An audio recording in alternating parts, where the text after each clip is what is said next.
తిరుమలలో భక్తుల రద్దీ కంటిన్యూ అవుతోంది. భక్తుల రద్దీతో తిరుమల కొండంతా కిటకిటలాడుతోంది. దాదాపు అన్ని కంపార్ట్మెంట్లు భక్తులతో నిండిపోయాయి. కంపార్ట్మెంట్లు దాటి బాటగంగమ్మ ఆలయం వరకు సర్వదర్శనం కోసం భక్తులు క్యూ లైన్స్ లో నిల్చున్నారు. కంపార్ట్మెంట్లు నిండటంతో క్యూ లైన్ లోకి రాకుండా భక్తులను నిలిపివేశారు. సమ్మర్ హాలిడేస్ వీకెండ్ కావడంతో భక్తుల రద్దీ పెరిగిపోయిందని టీటీడీ అధికారులు తెలిపారు. తెలుగు రాష్ట్రాలతో పాటు దేశం నలుమూలల నుంచి భక్తులు భారీ సంఖ్యలో తిరుమలకు తరలి వస్తున్నారు. టోకెన్లు లేని భక్తులకు సర్వదర్శనానికి 24 నుంచి 30 గంటల సమయం పడుతోంది. వైకుంఠం క్యూ కాంప్లెక్స్ లోని అన్ని కంపార్ట్మెంట్లు నిండిపోయి వెలుపల క్యూ లైన్స్ లో కూడా భక్తులు వేచి ఉన్నారు. స్వామివారి దర్శనానికి 300 రూపాయల టికెట్స్ ఉన్న భక్తులకు 3 నుంచి 5 గంటల సమయం పడుతోంది.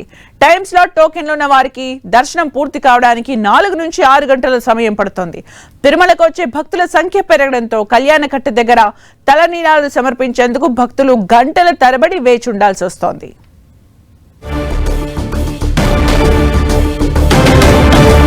ఇక పూర్తి అప్డేట్స్ తిరుమల నుంచి మా ప్రతినిధి శ్రీనివాస్ అందిస్తారు. శ్రీనివాస్,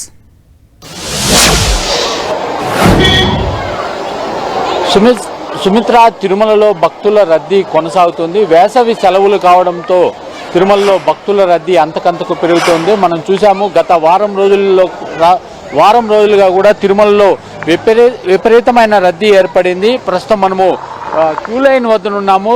వైకుంఠం క్యూ కాంప్లెక్స్లోని 31 కంపార్ట్మెంట్లు నిండిపోయి క్యూ లైన్లు వెలుపలకు రావడం జరిగింది. దీంతో మొత్తం క్యూ లైన్లన్నీ కూడా సుమారు 3 కిలోమీటర్ల మేర, అంటే శిలాతోరణం దాటుకొని బాటగంగమ్మ గుడి వరకు కూడా క్యూ లైన్లు రావడం జరిగింది. ఈరోజు పరిస్థితి చూసినట్లయితే స్వామివారి దర్శనానికి 24 నుండి 30 గంటలు సమయం పట్టే అవకాశం ఉంది. మనం చూడొచ్చు, గత వారం రోజులుగా కూడా ఇదే తరహాలో భక్తుల రద్దీ తిరుమలలో కొనసాగుతోంది. అంటే వేసవి సెలవులు కావడం, వీకెండ్ కావడంతో భక్తులు భారీగా తిరుమలకి చేరుకున్నారు.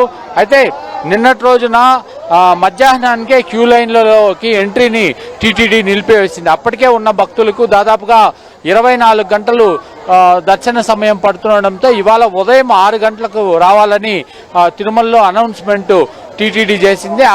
అప్పటి వరకు కూడా భక్తులు గదుల్లోనూ లేకపోతే వసతి సముదాయాల్లో ఉండాలని సూచన చేసింది. అంటే ఇవాళ ఉదయం 6 గంటల నుంచి క్యూ లైన్లలోకి భక్తులను అనుమతించారు. అనుమతించినప్పటి నుంచి మనం ఇక్కడ బాటగంగమ్మ గుడి వరకు కూడా క్యూ లైన్ వ్యాపించి చూడొచ్చు. మనము నారాయణగిరి ఉద్యానవనం దాటిన తర్వాత ఇది శిలాతోరణంకి వెళ్ళే దారి. ఇక్కడ భారీ ఎత్తున భక్తుల రద్దీ కనపడుతుంది. అంటే మొత్తం వైకుంఠం క్యూ కాంప్లెక్స్ నిండిపోయి కిలోమీటర్ల మేర క్యూ లైన్ అనేది రావడం జరిగింది. దీంతో స్వామి దర్శనానికి దాదాపుగా 24 గంటల సమయం పడుతుంది. అంటే మొత్తం మీద క్యూ లైన్లు భారీగా ఉండడంతో ఒకవైపు మరో వారం రోజులు కాదు కదా, నెల రోజుల పాటు కూడా ఈ రద్దీ ఇదే విధంగా కొనసాగే అవకాశం ఉందని కూడా తెలుస్తోంది. Sumitra, right, thank you Srinivas for the updates.